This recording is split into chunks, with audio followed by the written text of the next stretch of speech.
और इस दुनिया के सबसे महान कवि प्यारेलाल गुरु जी के आप शिष्य हैं विमलेश यादव कवि जी, जौनपुर कराकत से सुंदर साफा और 500 रुपये से पुरस्कार से सम्मानित किए। कवि जी के प्रणाम। और हम लोग के विधायक महोदय साहब मंच के पास आ रहे हैं, एक बार जोरदार ताली से स्वागत करेंगे। विधायक जी हम लोग बीच में आ चुके हैं।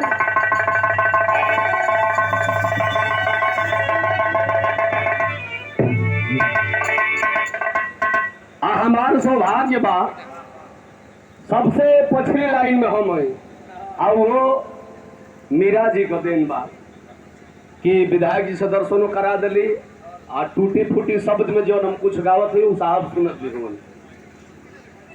बिरहा का सम्मान और भोजपुरी का सम्मान, बॉम्बे में कलाकारों को सम्मान देना, शरण देना, कलाकारों के लिए आप विधायक जी भगवान हैं। बहुत प्रणाम कर रहा हूँ। बिरहा में टेरी का भाव लगल बाबू।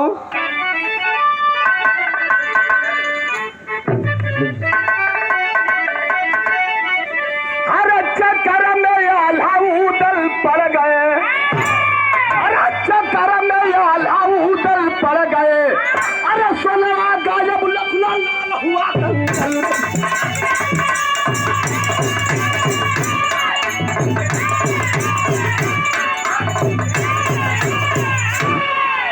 चक्कर में आल्हा उदल पड़ गए, सोनवा गायब लखला लाल हुआ तंजल कर। अल्लाह उदल दोनों भैया परेशान होन के हमनी के औरत के सोनवा रानी के कौन दुनिया में ऐसा मर्द पैदा हो गए जिसने हरण कैल मिल जाई तो दुई भाग में विभाजित कर दे।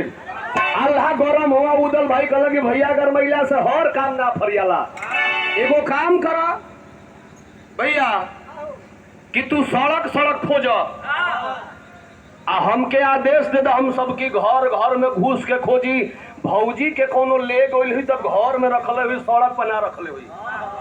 अल्लाह कहला कि तू घर में केहू की कैसे घुसबे। उदल कहला कि भैया घर में पहिरे वाला, घर में जाए वाला हम ड्रेस पहिरब, हम चूड़ीहारिन बनब, चूड़ी पहिरवला के सहारे हम केहू के घर में घुस जाइब। ए भैया उदल जी चूड़ीहारिन बन गए, तरज बदल गई।